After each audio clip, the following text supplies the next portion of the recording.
Hey, what is up, productivity junkies? Darren Persinger here. Thank you to Kristen for stepping in for me yesterday and doing the productivity nugget. I hope you guys appreciated that, getting a different perspective and her sharing her knowledge about how she's doing it out in the real world, out in the front lines, instead of just me talking about it. So I really appreciate that, Kristen. I think I might bring her back and have her do another one for us real soon.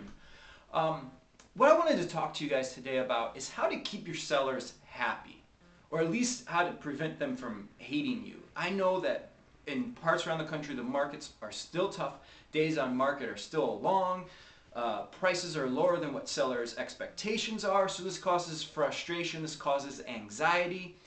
And the key to all of this, is communication, conversation. As my mentor, Susan Scott, says, the conversation is the relationship.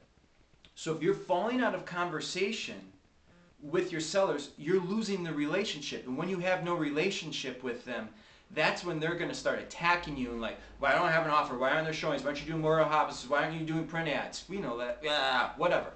So what I want to share with you is my 10-20 rule. The 10-20 rule. And I have to admit that I've modeled this off of a company called Ellis & Associates. And Ellis & Associates is a lifeguarding consultant company. If in my past life, I was a lifeguard. That's what I did before really getting into real estate sales full time. In fact, I think if you Google my name, Darren Persinger, on the first page there somewhere, there'll be a little story about me being a lifeguard. So I modeled my 10-20 rule after Ellis & Associates. And I want to share with you a story about Ellis & Associates and how they came to be. Ellis & Associates was founded by a gentleman by the name of Jeff Ellis, and he was an attorney.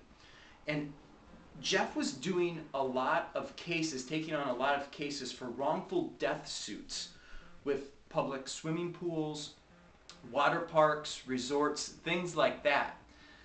And he couldn't figure out, why are there so many young children, kids drowning in these pools? What's the problem here? And at that time, the only way to get certified, the only kind of idea out there for water safety was from the Red Cross. And Red Cross is about CPR and rescue breathing. Jeff Ellis looked at it and says, there has to be something about prevention.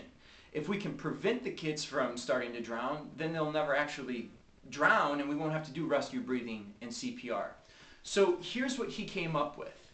It's the 10-20 rule. And what the 10-20 rule states is that a lifeguard on their body of water should be able to see every guest in their pool within a 10-second time period. So if there's a guest over here, I should be able to go to this end of the pool and get back to that guest in 10 seconds. So I see everyone in my water.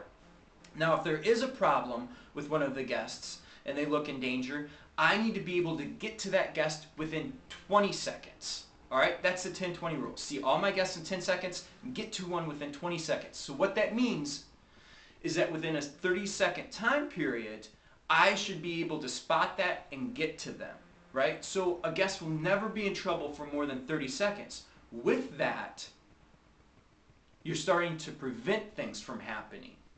You're not having to try to resuscitate someone that has already drowned, all right?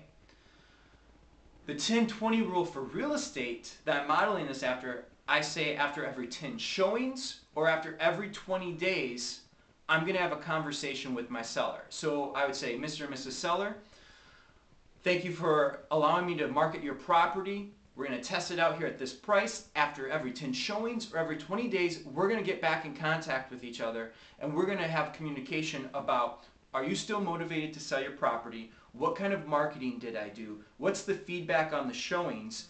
And are there any changes in the market that would affect our pricing and that we need to reevaluate that?